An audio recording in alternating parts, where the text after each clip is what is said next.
Te doy la bienvenida al primer podcast en De Histórico, el canal de divulgación humanística y conocimiento libre. Soy Javier y estoy encantado de poder compartir este momento contigo e iniciar nuestro primer viaje al pasado para conocer a una figura de nuestra historia bastante singular. Hemos de retroceder, por tanto, a un momento de gran esplendor lleno de luces, ideas e ingenios culturales. En pleno siglo de oro, donde las palabras, los pinceles y la tinta daban vida a comedias y versos inmortales, existió un hombre envuelto en misterio. Un noble cuya casa era un santuario de maravillas, donde autómatas de madera se movían como si tuvieran alma propia y la frontera entre la ciencia y lo oculto parecía desdibujarse. Su nombre era Juan de Espina y Velasco. ¿Quién fue realmente este enigmático personaje? Acompáñame a descubrirlo. Para entender la historia de Juan de Espina, primero debemos situarnos en el corazón del siglo de oro español, una época donde la literatura, el arte y el teatro alcanzaron un esplendor sin igual. En los corrales de comedias, Lope de Vega y Calderón de la Barca cautivaban al público. Mientras tanto, en los talleres reales, Velázquez inmortalizaba la vida cortesana en las obras maestras como Las Méninas. Pero junto a estos grandes nombres, también existieron personajes menos conocidos, aunque no por ello menos fascinantes. Y es aquí donde aparece Juan de Espina y Velasco, noble, músico, coleccionista y, según cuentan las leyendas, un estudioso del oculto. Pero, ¿qué hacía de su figura algo tan enigmático? Su historia comienza en Madrid, hacia el año 1583, en el seno de una familia de hidalgos originarios de tierras montañesas, y cuya propiedad más significativa, la Casa Torre de Ampuero en Cantabria, todavía hoy resiste el paso del tiempo.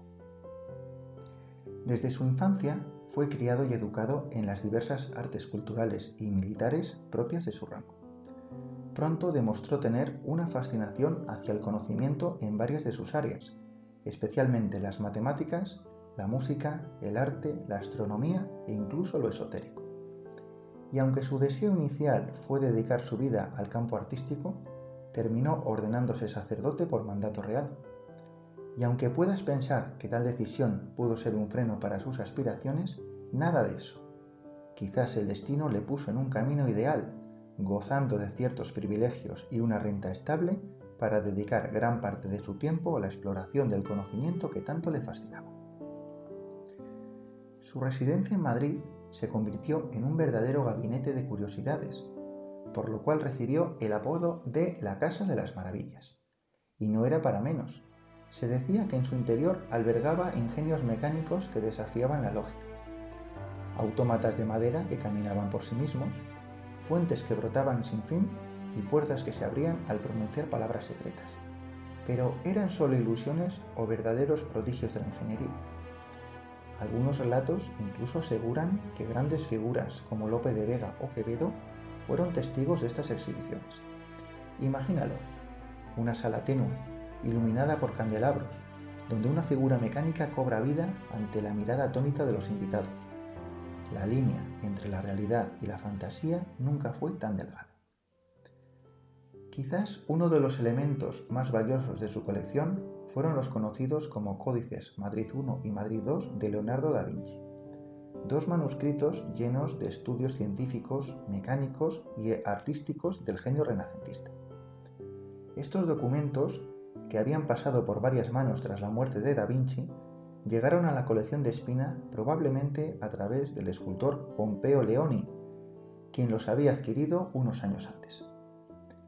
El valor de estos códices era inmenso, y se dice que hasta el príncipe de Gales, futuro Carlos I de Inglaterra, intentó comprárselos. Sin embargo, Espina se negó a venderlos y al morir en 1643 los legó al rey Felipe IV, asegurando así que permanecerían en España. Hoy en día estos manuscritos se encuentran en la Biblioteca Nacional, gracias a su papel como su misterioso custodio. A pesar de su reputación intelectual, a Juan de Espina también le seguía una sombra de sospecha, una reputación oscura que le señalaba como un practicante de lo esotérico. En una época donde la magia y la ciencia aún no estaban completamente separadas, su nivel de erudición fue considerado una prueba de hechicería. En 1630, la Inquisición procesó bajo las acusaciones de brujería y de haber llegado a pactos con entidades sobrenaturales. Sin embargo, gracias a la intercesión del conde duque de Olivares, amigo y protector de Espina, las acusaciones fueron revocadas.